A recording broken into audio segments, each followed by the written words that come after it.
എല്ലാവർക്കും നമസ്തേ. കേരളം ആകാംക്ഷയോടെ കാത്തിരിക്കുന്ന ആ വിധി വരാൻ ഇനി ഒരു ദിവസം മാത്രം ബാക്കി.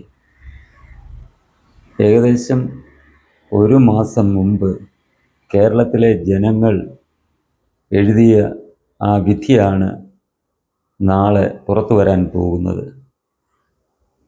നമ്മുടെ നാടിനെ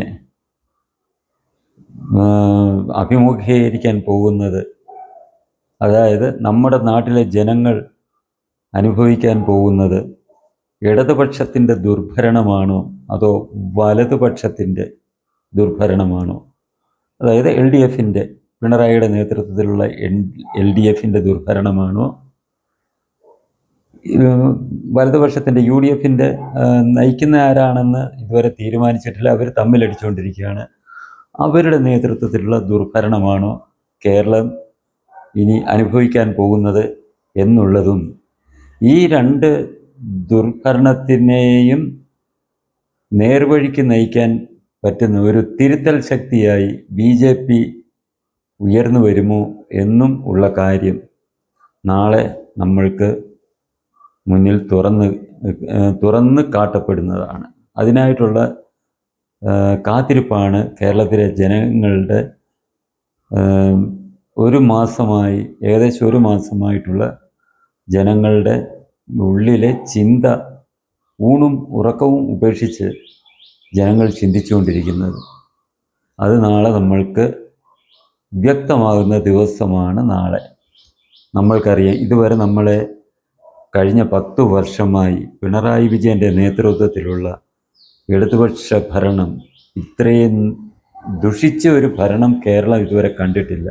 ഇതിനു മുമ്പ് എത്രയോ കമ്മ്യൂണിസ്റ്റ് നേതാക്കളുടെ നേതൃത്വത്തിൽ EMS മുതൽ ഇങ്ങോട്ട് അച്യുതാനന്ദൻ വരെ ഉള്ള ഭരണം നമ്മൾ കണ്ടിട്ടുണ്ട്. അതിൽ നിന്നെല്ലാം തികച്ചും വിഭിന്നമായി സ്വന്തം കുടുംബത്തിൻ്റെ കാര്യം മാത്രം, സ്വന്തം കുടുംബത്തിൻ്റെ അഭിവൃദ്ധി മാത്രം നോക്കി ഭരണം നടത്തിയ ഒരു ഭരണാധികാരി, അതായത് കമ്മ്യൂണിസ്റ്റ് ഭരണാധികാരി, ഇത് ആദ്യമായിട്ടാണ് നമ്മൾ കേരളം കാണുന്നത്. അതോടൊപ്പം തന്നെ ഇത്രയും ധാർഷ്ട്യമുള്ള ഒരാൾ, മനസ്സിലൊരല്പം പോലും ഒരു എളിമ അല്ലെന്നുണ്ടെങ്കിൽ സഹജീവി സ്നേഹം, കൊച്ചു കുഞ്ഞുങ്ങളോടായാൽ പോലും ഒരു സ്നേഹം ഉള്ള ഒരു മാനസികാവസ്ഥയിൽ ഉള്ള ആളായിരുന്നില്ല ഇതുവരെ ഉണ്ടായിരുന്ന നമ്മുടെ കഴിഞ്ഞ 10 വർഷം കൊണ്ട് നമ്മളെ ഭരിച്ചിരുന്ന മുഖ്യമന്ത്രി പിണറായി വിജയൻ. നമ്മൾ പലപ്പോഴും കണ്ടിട്ടുള്ളതാണ്, ഈ കൊച്ചു കുഞ്ഞുങ്ങൾ അദ്ദേഹത്തിനോടൊപ്പം നിന്ന് സെൽഫി എടുക്കാൻ ചെല്ലുന്ന സമയത്ത് തട്ടി മാറ്റി തെള്ളി മാറ്റുന്നത് നമ്മൾ കണ്ടിട്ടുള്ളതാണ്. അതേപോലെ തന്നെ നവകേരള യാത്രയെന്നും പറഞ്ഞൊരു യാത്ര നടത്തിയപ്പോൾ അദ്ദേഹത്തിനെതിരെ സമാധാനപരമായി കരിങ്കൊടി കാണിച്ച് പ്രതിഷേധിച്ച ചെറുപ്പക്കാരുടെ തലയടിച്ച് പൊളിക്കുന്നത്, ആ വാഹനത്തിൻ്റെ മുന്നിലിരുന്ന് കണ്ട് ആസ്വദിക്കുന്ന ഒരു മുഖ്യമന്ത്രിയെ നമ്മൾ കണ്ടു.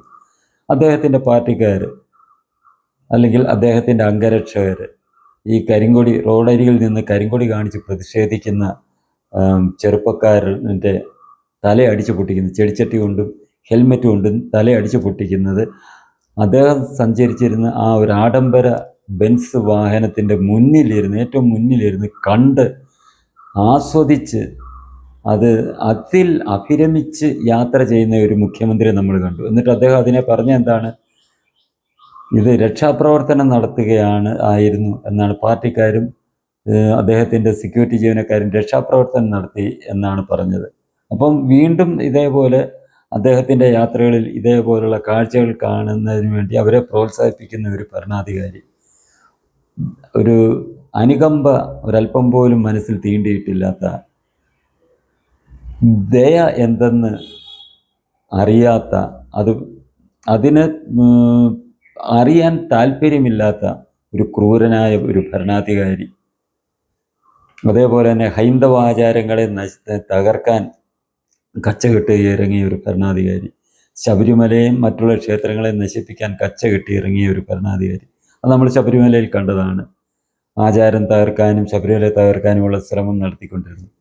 ഏറ്റവും അവസാനം നമ്മൾ കണ്ട് ശബരിമലയെ നശിപ്പിക്കുന്നതിനായി, അവിടുത്തെ ശക്തി ക്ഷയിപ്പിക്കുന്നതിനായി ആ ക്ഷേത്രത്തിലെ സ്വർണം വരെ, ആ ശ്രീകോവിലിൻ്റെ കതകിൽ പതിച്ചിരിക്കുന്ന സ്വർണം വരെ ഇളക്കി മാറ്റുന്നതിനായി ഈ തൻ്റെ അണികളെ നിയോഗിച്ച ഒരു ഭരണാധികാരി ഇങ്ങനെ പലതരത്തിൽ അത് അതിനുവേണ്ടി തന്നെയല്ല, അതിൽ നിന്നുള്ള സാമ്പത്തിക ലാഭം അദ്ദേഹം പ്രതീക്ഷിച്ചിരുന്നു. അതുകൊണ്ടാണല്ലോ അദ്ദേഹം നേരിട്ട് ചെയ്തില്ലെങ്കിലും ഈ സർക്കാരിൻ്റെ തലവൻ എന്ന നിലയ്ക്ക് ഇതിനെല്ലാം പൂർണ്ണ ഉത്തരവാദി അദ്ദേഹമാണ്. കാരണം സർക്കാരിൻ്റെ കീഴിലുള്ളതാണ് ഈ ക്ഷേത്രങ്ങളൊക്കെ. അവിടെ എന്ത് തോന്നിവാസം നടന്നാലും അതിന് ഉത്തരവാദിത്വം മുഖ്യമന്ത്രി ഈ സർക്കാരിൻ്റെ തലവനെന്ന നിലയ്ക്ക് അദ്ദേഹത്തിനുണ്ട്. ആ കടമ നിർവഹിക്കാൻ ശ്രമിക്കുക. ഇത് ഇങ്ങനെ ഇവിടെ മോഷണം നടന്നു, ഭഗവാന്റെ സ്വത്ത് മോഷ്ടിച്ചുകൊണ്ട് പോയി എന്നറിഞ്ഞിട്ട് ഒരു അന്വേഷണം പ്രഖ്യാപിക്കാൻ തയ്യാറാകാത്ത മുഖ്യമന്ത്രി. അതിൽ നിന്ന് നമ്മൾ എന്താണ് മനസ്സിലാക്കേണ്ടത്? അദ്ദേഹത്തിൻ്റെ കൂടി അറിവോടുകൂടിയാണ് ശബരിമലയിലെ ഈ മോഷണമെല്ലാം നടന്നതെന്നല്ലേ നമ്മൾ ചിന്തിക്കേണ്ടതുള്ളൂ.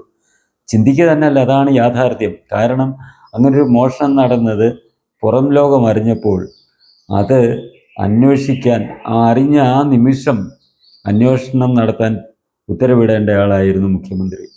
അദ്ദേഹം അതിന് തയ്യാറാകാതിരുന്നതിന് കാരണം അദ്ദേഹത്തിൻ്റെ പാർട്ടിയിൽപ്പെട്ടവർ അദ്ദേഹത്തിൻ്റെ അറിവോടുകൂടി നടത്തിയ മോഷണമായതുകൊണ്ട് അദ്ദേഹം അതിന് തയ്യാറായി. പക്ഷേ കോടതി ഇടപെട്ട് കോടതി പറഞ്ഞ പ്രകാരം അന്വേഷണം നടത്തേണ്ടി വന്നു. എങ്കിൽ തന്നെയും അന്വേഷണത്തിൻ്റെ ഗതി എന്താണെന്ന് നമ്മൾക്കിപ്പോൾ മനസ്സിലായി. പ്രതികളെല്ലാം സ്വാഭാവിക ജാമ്യം കിട്ടി. പോലീസുകാർ കുറ്റപത്രം നിർദ്ദിഷ്ട സമയം, അതായത് 90 ദിവസത്തിനുള്ളിൽ കുറ്റപത്രം സമർപ്പിക്കാതിരുന്നതുകൊണ്ട് പുറത്തിറങ്ങേണ്ടി വന്നു. ജാമ്യം നൽകേണ്ടി വന്നു. സ്വാഭാവിക ജാമ്യം ലഭിച്ച് അങ്ങനെ അവർ പുറത്തു വന്നു. ഇപ്പോൾ കേസ് ഏകദേശം തേഞ്ഞു മാഞ്ഞു പോയ രീതിയിലുള്ള അവസ്ഥയിൽ നിൽക്കുന്നു. ജോലികൾ അത് സ്വന്തം പാർട്ടിക്കാർക്ക് വേണ്ടി അവർക്ക് വീട്ടിൽ ഇരുന്ന് PSCയുടെ ഉത്തരക്കടലാസ് വരെ, ചോദ്യക്കടലാസും ഉത്തരക്കടലാസും സീലും ഉൾപ്പെടെ പാർട്ടിയുടെ പോഷക സംഘടന SFIയുടെ DYFIയുടെ നേതാക്കന്മാരുടെ വീട്ടിൽ നിന്ന് കണ്ടെത്തിയ സംഭവം നടന്നു. അതായത് ഇവർക്ക് പൂർണ്ണമായിട്ടും PSC പരീക്ഷ വീട്ടിലിരുന്ന് എഴുതി, സ്വസ്ഥമായിട്ടിരുന്ന് വീട്ടിലിരുന്ന് എഴുതി പൂർണ്ണമായിട്ടുള്ള മാർക്ക് ലഭിച്ച് കഷ്ടപ്പെട്ട് പഠിച്ച് പരീക്ഷ എഴുതുന്നവർക്ക് അവർക്ക് അർഹതപ്പെട്ടത് ലഭിക്കാതെ ഇങ്ങനെ പാർട്ടിക്കാർക്ക് സർക്കാർ ജോലി ലഭിക്കാനുള്ള സാഹചര്യം ഒരുക്കി കൊടുത്തത്, അതുപോലെ തന്നെ PSC റാങ്ക് ലിസ്റ്റിൽ നിന്ന് നിയമനം നടത്താതെ പിൻവാതിൽ നിയമനം നടത്തി പാർട്ടിക്കാരെ തിരികെ കയറ്റിയത്, ഇതുപോലുള്ള നിരവധി കാര്യങ്ങൾ നമ്മൾ കണ്ടതാണ് ഈ ദുർഭരണം.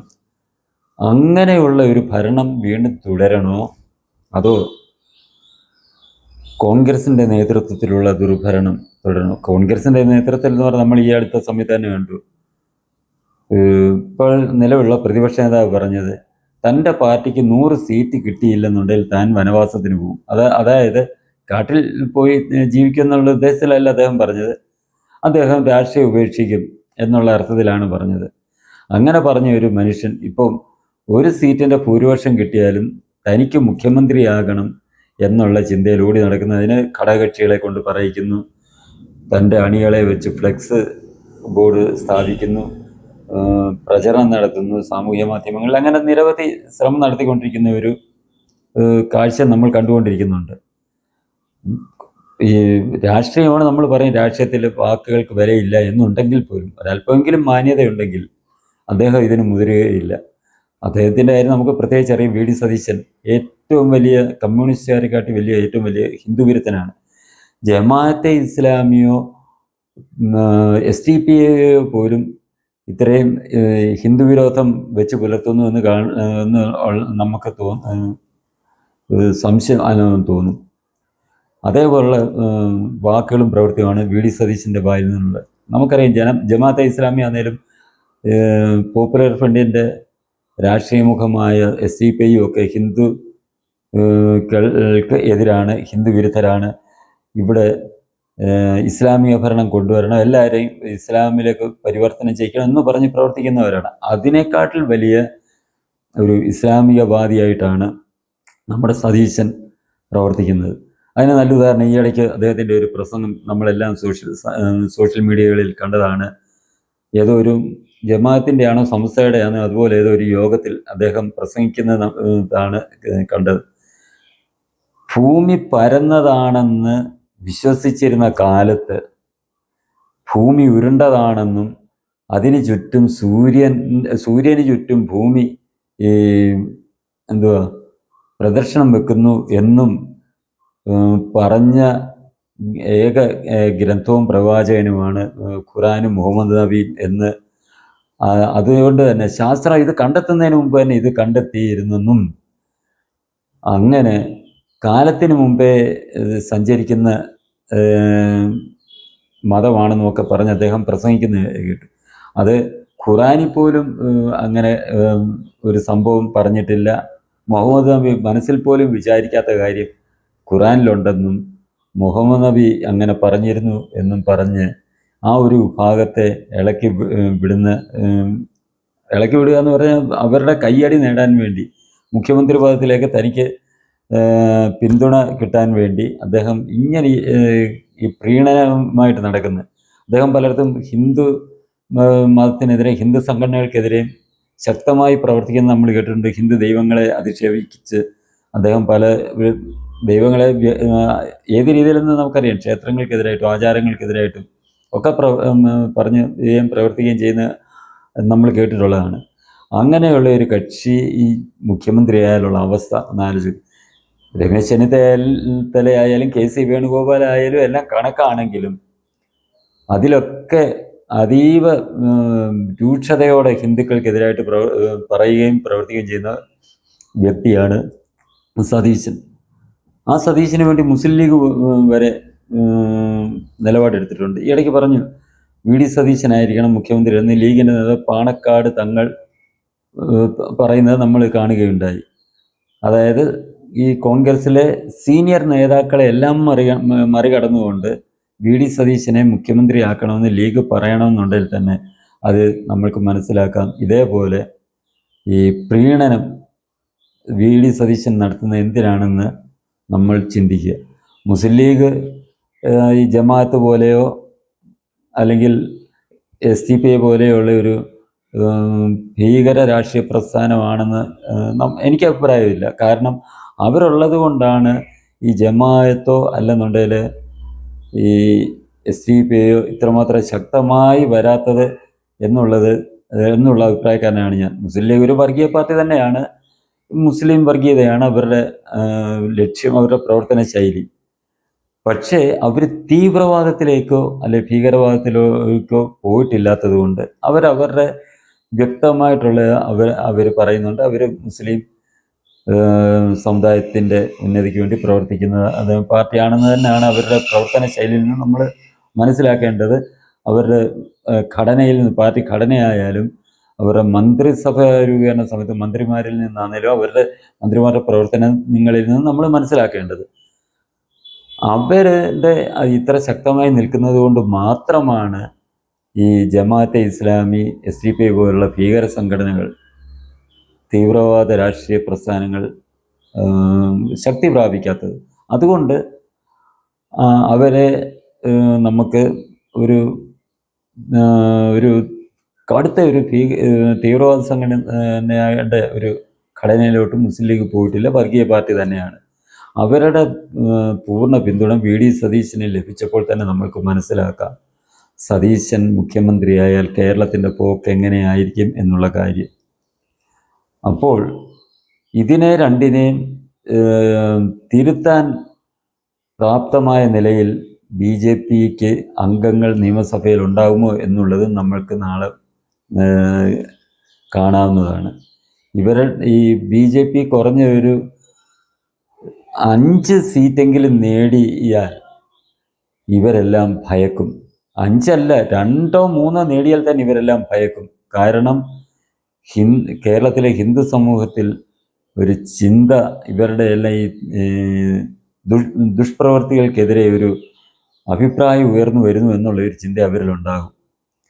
അങ്ങനെ വരുമ്പോൾ തീർച്ചയായിട്ടും ഇതൊരു തിരുത്തൽ ശക്തിയായി മാറും എന്നുള്ളതിൽ ഒരു എതിരഭിപ്രായമല്ല, 100% ശരിയായിട്ടുള്ള കാര്യമാണ്. അതുകൊണ്ട് BJP എത്ര സീറ്റുകൾ കൂടുതൽ ലഭിക്കുന്നോ അത്രമാത്രം BJPയുടെ തിരുത്തൽ